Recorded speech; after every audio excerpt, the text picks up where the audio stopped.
acetilcolina suprime el efecto de la misma. El efecto de la misma es disminuir lo que es la frecuencia cardíaca, entonces al suprimir el efecto incrementa lo que es la frecuencia cardíaca. Al actuar sobre lo que es la musculatura lisa, entonces tenemos un efecto a nivel de lo que es el sistema cardiovascular. Si hablamos de la farmacocinética, hablamos de que se metaboliza y se excreta por la orina y por la bilis. Aún así, tiene efectos relajantes en pacientes con deficiencia hepática o renal. La vida media en estos dos casos se duplica.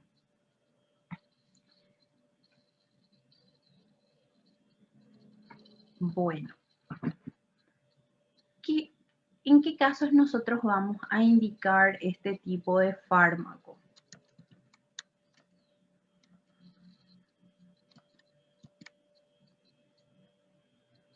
Nosotros vamos a indicar este tipo de fármacos en casos muy excepcionales, en los cuales nosotros vamos a utilizar una intubación intratraqueal, en el cual nosotros vamos a tener pocos efectos adversos. También su relajación dura aproximadamente 30 minutos. Tenemos que tener en cuenta que se requiere repetir otra vez y que la relajación se produce 20 minutos posterior a su aplicación. También es un fármaco costoso. En cuanto a lo que son efectos adversos, induce la liberación moderada de histamina.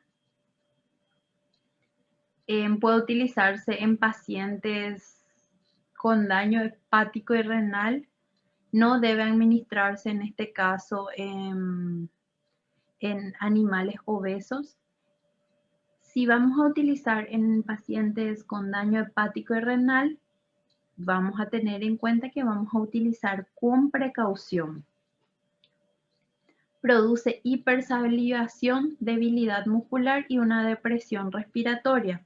Como ya mencionamos anteriormente, entonces va a producir el efecto adverso al efecto de la acetilcolina, ya que suprime el efecto de la misma o ocupa el lugar que ocuparía la acetilcolina dentro del organismo. Es importante que no debe mezclarse en la jeringa con barbitúricos. Los fármacos que actúan aumentando lo que es la actividad serían fármacos bloqueadores neuromusculares, así como los aminoglúcidos, bacitracina, sulfato de magnesio.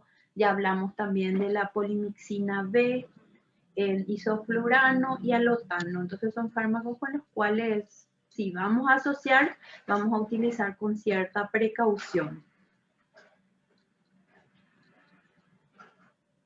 Después tenemos fármacos, también otros relajantes del músculo liso, que es la aminopracina. En este caso, provoca relajación a nivel del músculo liso, reduce lo que son las contracciones del tubo gastrointestinal y tejidos respiratorios. ¿Cómo va a actuar básicamente este fármaco? Va a actuar inhibiendo nuevamente lo que es la acetilcolina de la misma manera que la anterior. Entonces los efectos van a ser similares a lo que anteriormente acabamos de mencionar.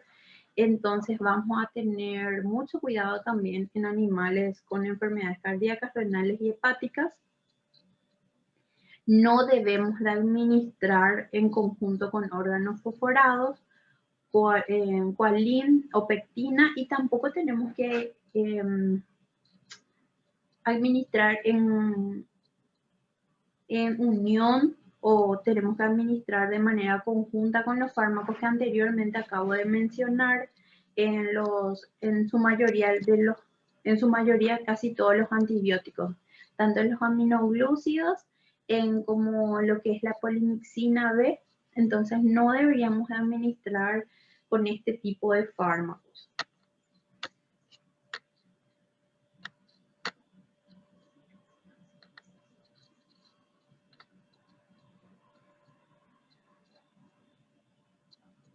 En cuanto a lo que son anestésicos locales, ¿cuáles ustedes conocen?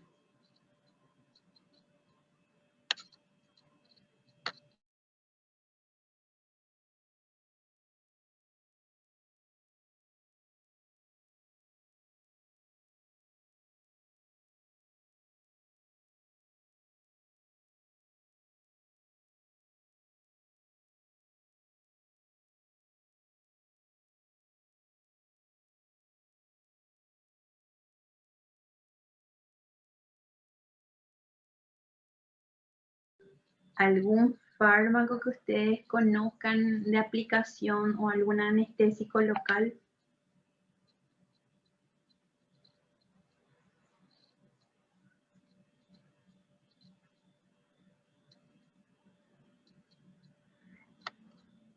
¿Alguna vez a ver, les doy tiempito.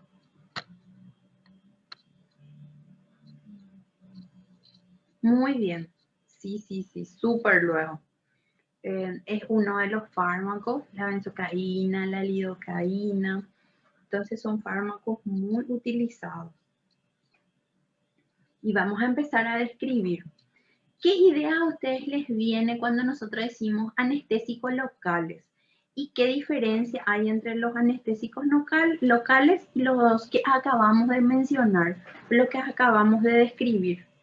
¿Qué diferencias ustedes encuentran? Así lo que les venga a la mente. Quiero saber nomás qué conocen, qué saben, qué idea tienen.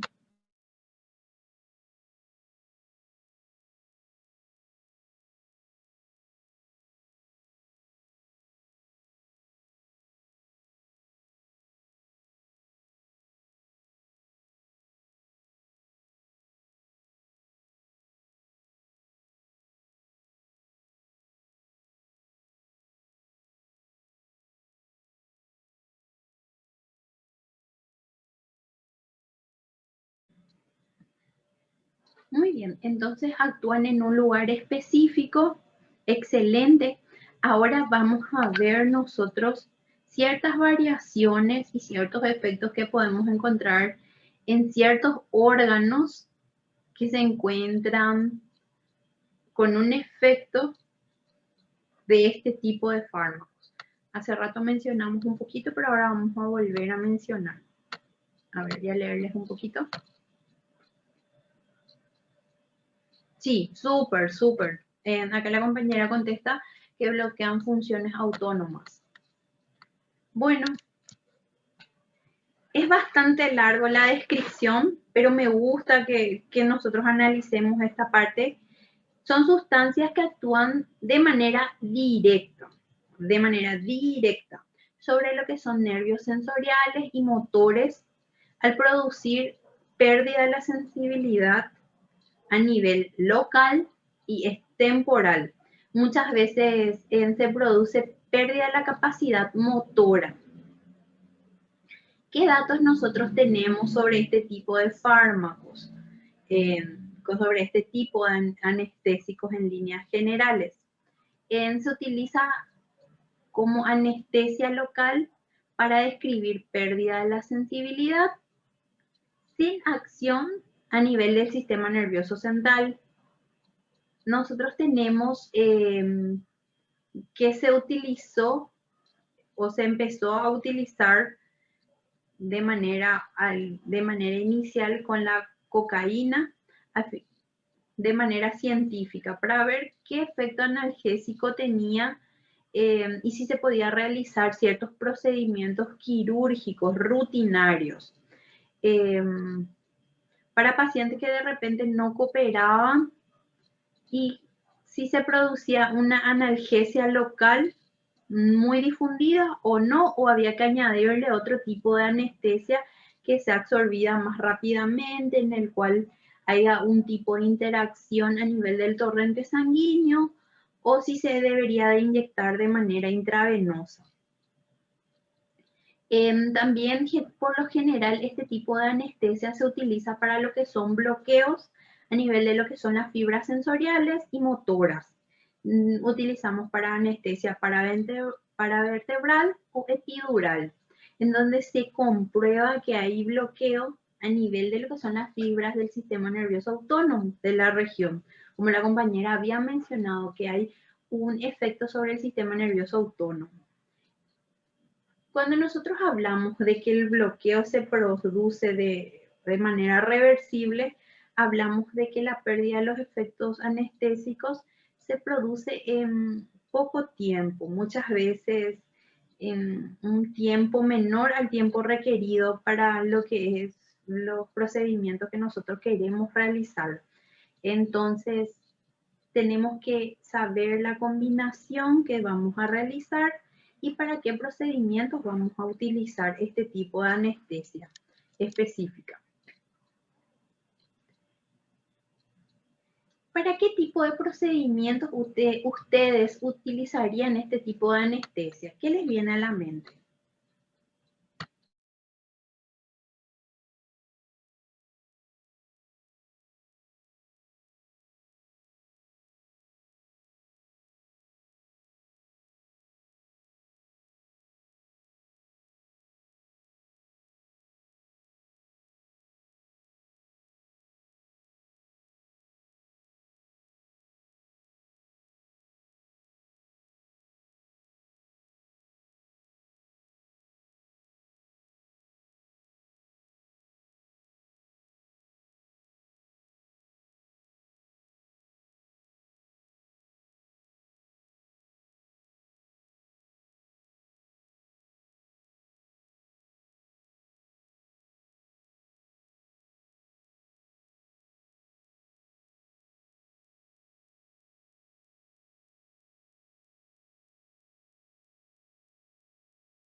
Muy bien, entonces vamos a utilizar para ciertos procesos muy básicos, chicas, muy procesos muy básicos. Acá, por ejemplo, la compañera me habla de dolores específicos.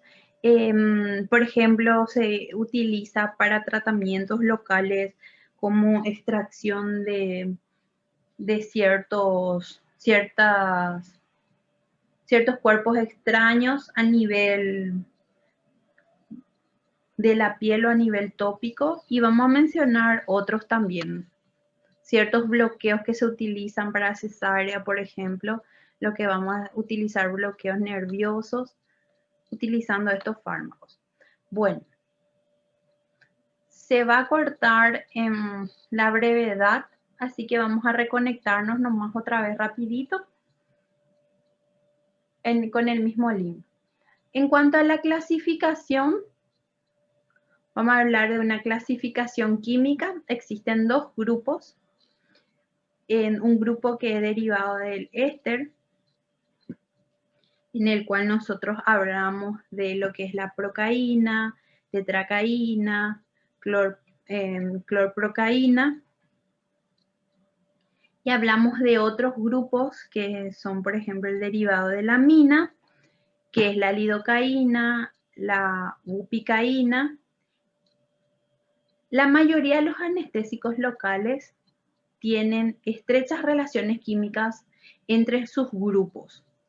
Ahora, la característica deseable de un anestésico local ideal es la siguiente, que nosotros vamos a ir viendo.